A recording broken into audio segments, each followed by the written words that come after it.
Welcome into today's episode of Talk to Walk, and today I have with me none other than the Norris Wampler. He is actually on staff here at the church that I'm on staff at as our creative media director. He's new. He's actually from East Tennessee, but he went to school some other places, came back. Now he's here working for us, and we're so excited to have him today. Norris, how are you, man? Doing good. What about yourself? Man, it's good. This is a new journey for us. We're excited about it. This podcast is a vision that we wanted to bring to life, but it's so cool. And I'm glad that you're here, man. I feel like you and I work well together. We kind of think a lot alike, and I think our conversation today is going to be good. We're talking about social media and really the effect it has on us. But before we get into the discussion, I'm curious, Norris, tell us about yourself. So I am the media director here at Second. I like creating music. I like doing videos. I like doing all that stuff. Social media is one of the things that I have to work with here. I think that I just enjoy living life. I'm pretty laid back. So yeah. Now you're married? Yeah, married to Hope. Hope is my wife. Okay. I always said God gave me hope eventually. So that's great. But yeah, that's pretty much me. Yeah, that's awesome. And so whenever you first came on staff, it was funny. You were telling us a story that your family actually owns a company, and it's something that it's not really heard of around here a lot, unless you're in the food world. Yeah. You just see it on the shelf. Can you explain a little bit about that? So my family, my last name is Wampler, obviously. So if you're from East Tennessee, if you're from around here, or if you've been to a Bojangles, you've probably tasted Wampler sausage. And I think that's one thing that my family really likes to do. It was my papa who actually started it, so I'm sort of in the family but not a part of the business, but I've got some cousins there still, so I could still probably get a discount somewhere. So Wampler sausage. So man, I'm not a huge fan of Bojangles, but no. Dude, their bow rounds, oh my They're gosh. so good. Dude, they are so good. My father-in-law actually calls them bow taters. He pulls up the window, hey, can I get some of them bow taters? And I'm just like, dude, that is the most East Tennessee thing in the world. Yes. It's so funny. But man, we're excited to have you today. We're not really gonna spend a lot of time on this conversation, but I feel like it's necessary, man, because being a student ministry and as a student pastor, I see more now than ever a crisis within the teenage world. Is that Gen Z, which is who we minister to primarily, are at a crossroads. They are truly affected, consumed. Their life is articulated by what happens on their screens. And I feel that you as a media director can speak into that some. So just kind of getting the conversation rolling a little bit, what are some things that you've seen growing up? Because you're what, 25? Yes. Yeah, I'm a little older than you. I'm 28, and we're considered millennials. You're on the tail end of that. Yeah. And as a millennial, it hasn't affected us a whole lot because we were there when it first started. Mm-hmm. But now that it's progressed to where it's at in the media world, it's just wild, man. I mean, the things that you see, the content that's put out. So for you as a media director, someone who's been around the trade for a while, what are some things that you've seen lately? Just kind of some new things. So there's a lot of emphasis on short form media nowadays. When we were growing up, I'm sure you probably, we grew into the YouTube world where you could probably watch content, and that was pushing towards longer content. So YouTube nowadays wants 10 minutes or longer for their content, and that's what they push a lot. But now we're seeing this shift to short form media, as many people know, TikTok is one of the biggest things out there right now. Mm-hmm. You got Reels coming out, even YouTube's coming out with their shorts. So the push towards short form media is like heavy right now. And I think that's something that I describe as sort of, you can flip through it really easily, flip through it really quickly and get to the next thing. So if you don't like something, you're just straight on to the next thing. Whereas our generation, you sort of scrub through videos if you were impatient. But now it's just really quick. And I think attention spans are lacking nowadays because of it. I think it's, I always give the reference of my wife. She was heavy on Instagram. She wanted nothing to do with TikTok. And we could sit down and watch a 2-hour movie. But once Reels came to Instagram, she started watching those bad boys. Mm-hmm. And now it's like 30 minutes. She's like, I'm done with this movie. I'm going to go do something else. I'm like, oh, man, you can really see the like psychological change in somebody with social media. And I think that's one thing that social media does that we got to be aware of, it changes your brain and how you think, and it rewires it. And so you got to be careful of what you're putting in it. Yeah, I think too, you know, with this idea of such a generation as Gen Z is dealing with the things they are, because so many new things are coming at them on the media side of this thing. I really believe that not only has it affected and changed their brain, but it's changed them as a person. I mean, you see students that grow up in a household, and at 3, 4, 5 years old, they have an iPad. Yeah. And when I was 3, 4, and 5, I was out in the yard chasing lightning bugs and eating mud. You know what I mean? It's just, it was different. Not really that I ate mud, but, you know, my mom would say that I would.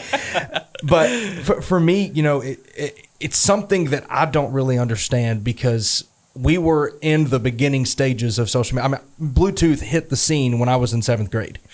I mean, I was a 7th grader whenever we were able to send pictures via Motorola Razr. That's crazy. I mean, throwback, you know, but and T9 now in and up. Oh yeah, man. I mean, Brick Breaker on the BlackBerry Pearl, you know, all these things. But I think even more now, as the smartphones have progressed, as social media itself is continuing to progress and will never stop, I think we're seeing some crisis in this generation. I really feel like there's not only a crisis to want to fit in and be a certain way and look a certain way and do a certain thing, but it's making your life completely mimic the highlight reel of somebody else's. Yeah. Yeah. And I think, you know, you can't neglect the fact that social media is a tool. I mean, I'm the media director here at Second. My job is to post and to get people to see those posts. So that's a tool for me to use to inform other people. And it doesn't have to be informing people about, you know, what's happening here at the church. It can just be, you know, a positive spin on something for them. As you know, we started a new series called Encouragement Fridays, and I think that's a good way to encourage people. And, you know, it's one thing out of the week. It doesn't have to be everything has to be, you know, Christ-centered, Christ-driven. I think you can start slow and start posting one thing a week, or, you know, as it's... sorry, one of our panels just filled out. You can post one thing a week, and that's where you can leave it. You don't have to have every post be something that's Christ-driven or Christ-leading. Yeah.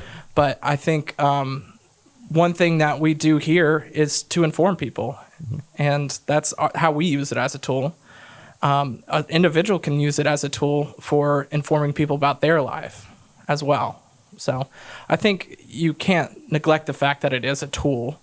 So you kind of have to take that balance in there, and you kind of have to see what kind of tool you want to use it for. So. Yeah. Well, I mean, it's like when you go to the shed in your backyard and you go to landscape, you can't just show up with a bunch of random tools and expect all of them to do the job you want it to do. Yeah. So yeah, I agree that it is a tool, but also I think within the context of it being a tool, I think it's also a double-edged sword. It is. Because you have this platform that you've grown, and you have following, and you have followers that want to see the content you're producing, the pictures you're posting, the videos that you're making, the podcasts that you're doing. But at the same time, it's so easy, I believe, to become consumed in that.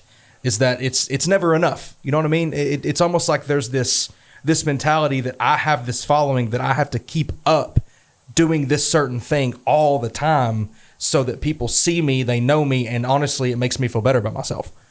And I think that goes into an identity crisis, really. I think that today's society and social media has a huge identity crisis. And they're living this double life, so to speak, where you have a person doing one thing during their normal day and then hyping it up or overextending what they're doing in the social media life. And I think, you know, you look at that and it's not who that person really is. And if you can't live your life on social media like who you are, then why are you doing it? I mean, really, you're putting your identity in something. I mean, you're taking it and... You know, I said 3 things. I said, you know, looks aren't your identity in social media. Likes aren't your identity in social media. And followers aren't your identity. You know, we have one true identity, and, you know, that's the Lord. And I think that's where we need to place our identity in, and the rest will follow. Yeah. I don't think that if you're just, you know, basing it around what everybody else thinks, that you're really going to see any true growth in yourself. And I think that's what social media was going to be about. I think it was mainly about people growing themselves with relationship with others. Yeah, I mean, if you look back at the creation of Facebook, even going further back to, AOL Instant Messenger, that's how dated this is.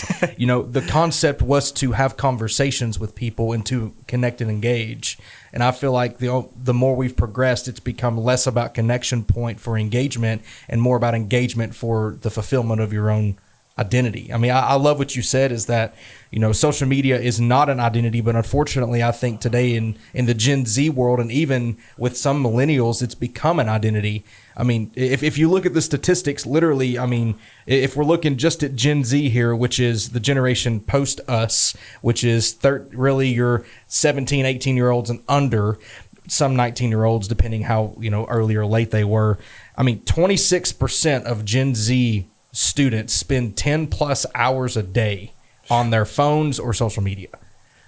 I mean, think about that. 10 hours of your 24-hour day consumed by media. And you got to think, okay, that's not healthy.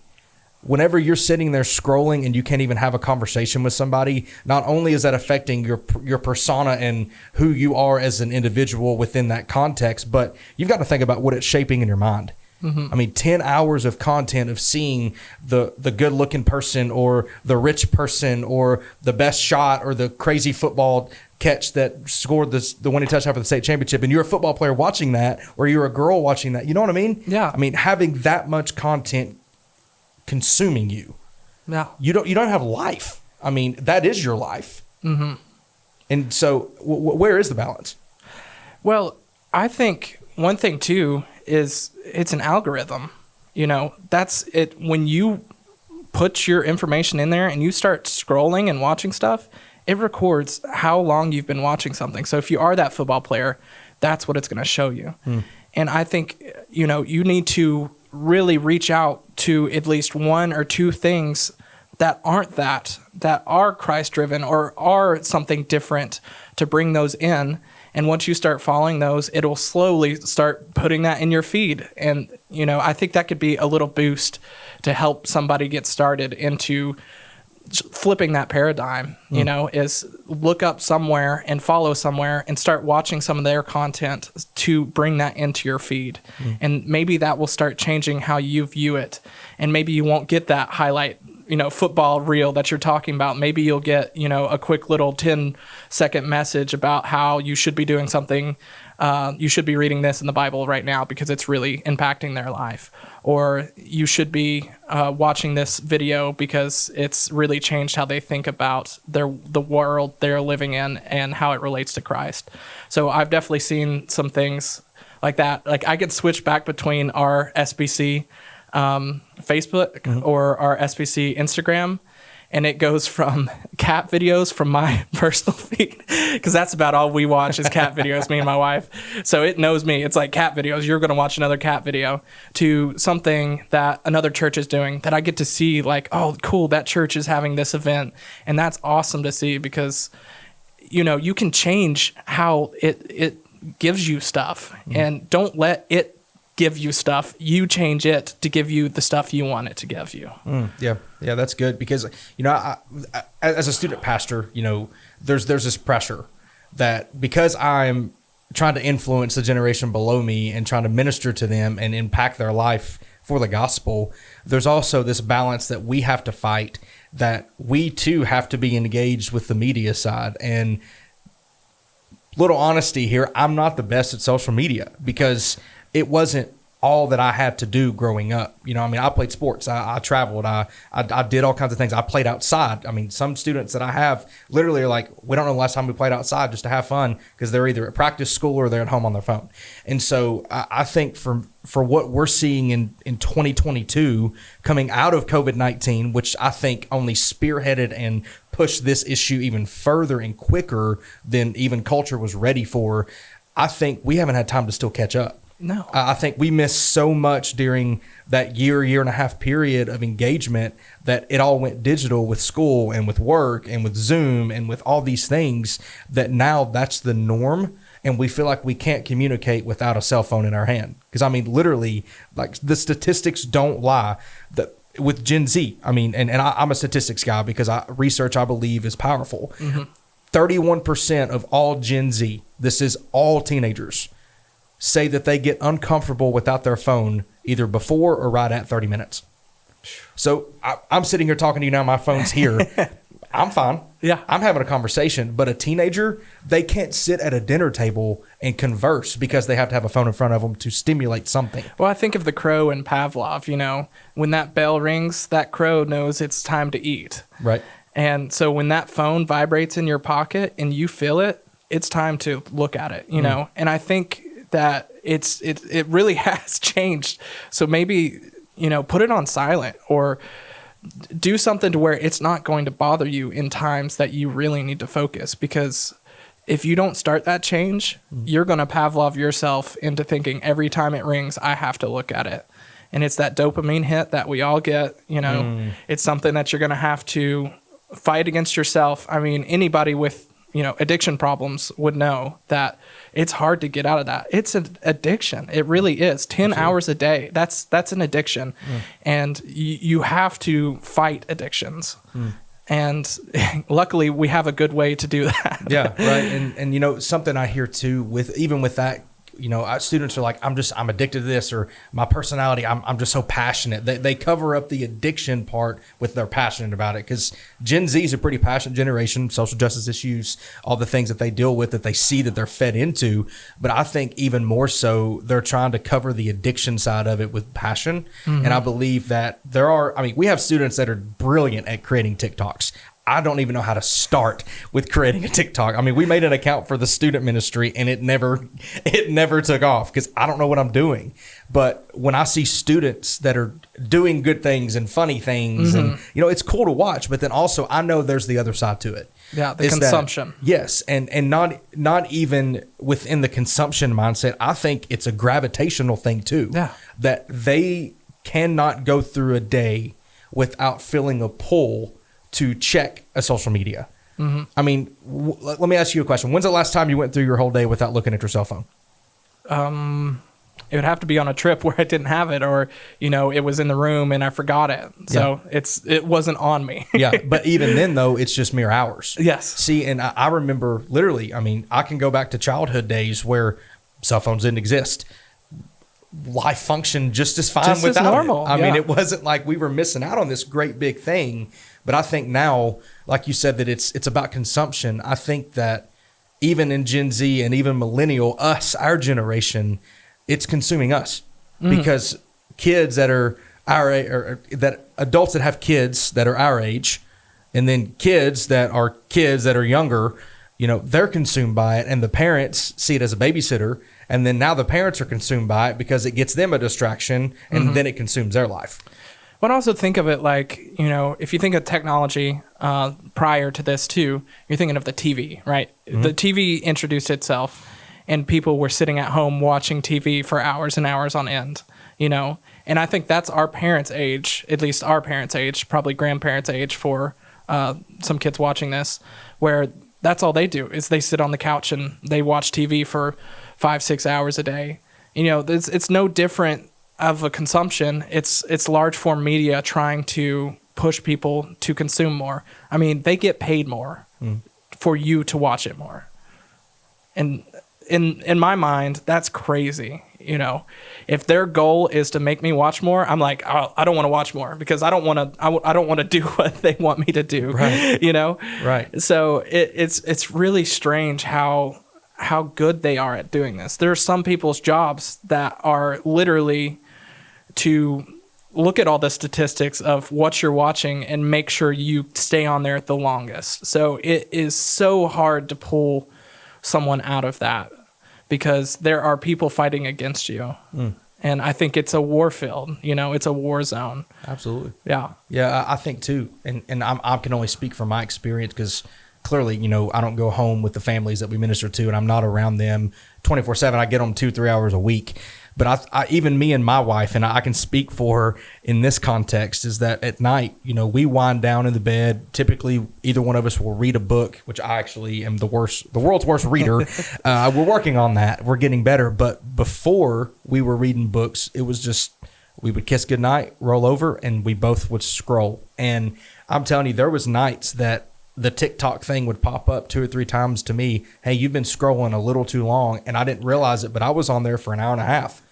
And yeah, I'm watching pastor fails and golf videos and all these funny things that are not really bad, but I wasted an hour and a half of my night that I could have used to, one, sleep, or I mean, that's healthy, right? But the other part of that is I missed out on quality time with my wife, and she's laying 3 feet from me, if that, because usually she lays like right beside me because she's a bed hog. But for us, we realized, oh my gosh, this is consuming our night. And even conversations sometimes, we'll be sitting at dinner, the phone dings, the first instinct is to reach for it. And we've had to literally take our phones, put them upside down on the edge of the table, and disconnect our brain from it for a minute just to sit and have a conversation. And so I'm looking at the landscape of the last 5 years of social media use. I think consumption is the correct word. Mm-hmm. I really feel like it has not only consumed the minds and the hearts of people, it's consumed our culture. Mm-hmm. I mean, you worked in the media field a little bit before coming here with Regal, correct? Yeah. Yeah, and so they're a movie company. They own movie theaters. Their goal is to get people in their theaters to watch movies. So even there, how did you see the media side from a media company doing the very things you're talking about? Like I said, it was every week we would have a statistical meeting about what we needed to do to get more people to come in, what we needed to post, what we needed to, how we needed to phrase it even. And there are people that just research on this. And there are people fighting against you to keep you on it. And that's the crazy part about it is there's no like safeguard in there besides yourself. And I think even so, I think as a culture, we need to have some accountability with each other. If I see you on your phone and we're sitting at the dinner table, I need to say, hey, that's wrong. Mm-hmm. Because eventually I'll tell you it's wrong enough times to where you won't do it without me there. Right. You'll be sitting at a table and then maybe eventually you might tell somebody else, hey, I'm like, listen, look at me, we're sitting here having a conversation. And so it's really accountability with yourself and it's accountability with one another. You need to take that initiative to be that friend. People might not like you for a little bit, but you need to do that because it will greatly impact you and your friends. And I think that if they don't like it, then maybe they are too consumed with it. Yeah. And, even going along with this word consumption, within the role of social media, consuming not only Gen Z, but beginning to infiltrate into millennial and even our parents, are on social media now. Now, granted, my grandma doesn't really, she uses Facebook, has no idea how to use it, but she's on it. But, you're seeing more accounts created daily and on more platforms being created weekly, it seems, that I think, too, the idea of the consumption of social media is also beginning to affect the mental health of the people it's consuming. For sure. I think that's a key point. I think that rolls back to the identity. I really do. Because if you see somebody young, pretty, and you're not that young, pretty person, how does that affect your brain? And I think you don't need to find your identity in that. I think Christ is where you need to find your identity because you are loved, you are needed, I think that he calls us all to love one another and love him. Yeah. And I think that social media is not doing that right now.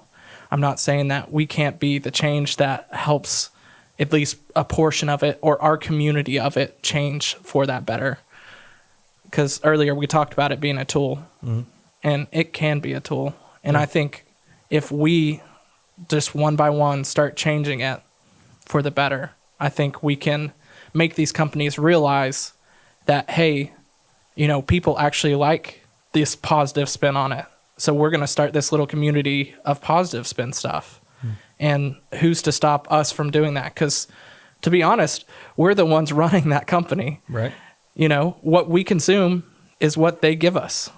And so if we start consuming stuff and we start producing stuff that is beneficial to others, that loves on others like Christ called us to do, then we can change social media for the better.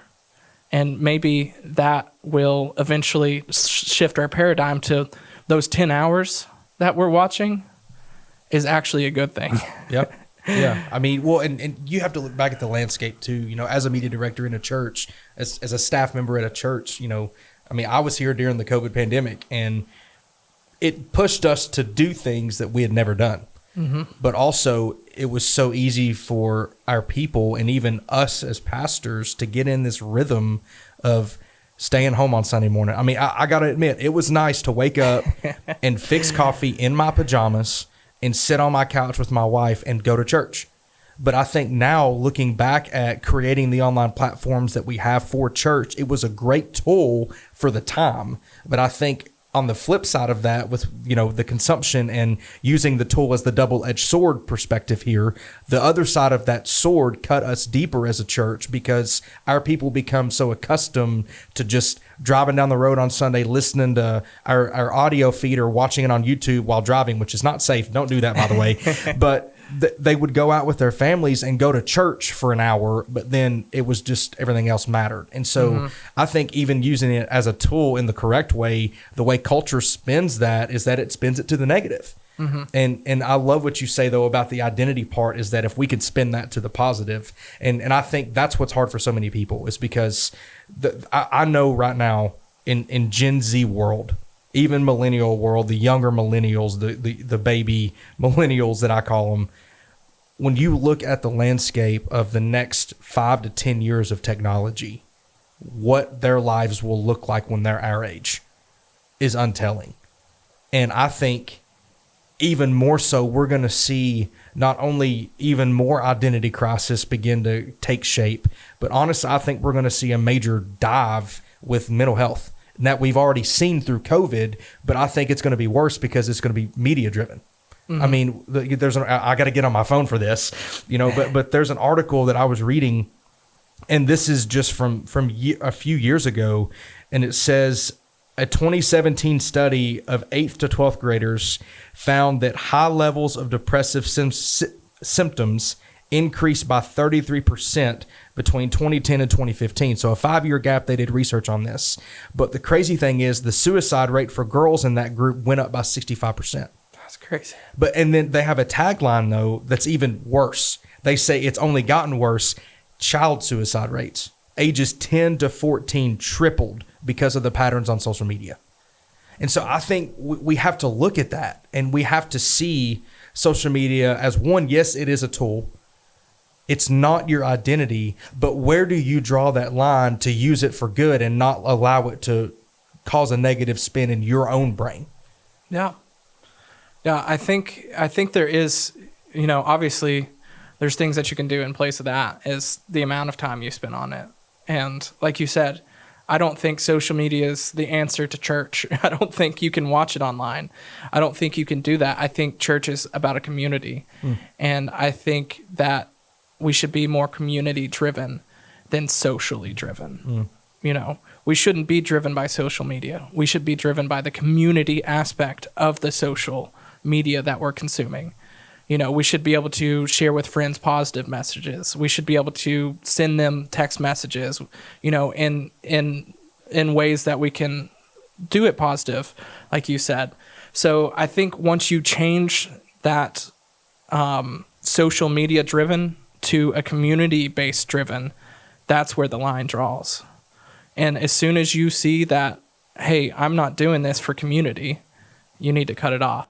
Man, that's so good. So if there was one thing that you could say to someone listening or watching this to encourage them, if maybe they're struggling with the identity crisis in social media, or maybe it's playing into their mental health, maybe they're addicted to it and they don't want to be, what would you say to them to encourage them to maybe break free from that?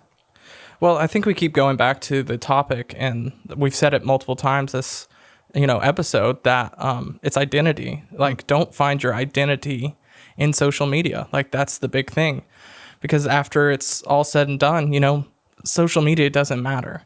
I mean, I always think of the thought, do you want to be famous for the 40 years you're here on social media, or do you want to be famous for eternity? So Like that's something that you really have to think about. And, you know, it doesn't matter what you're doing here.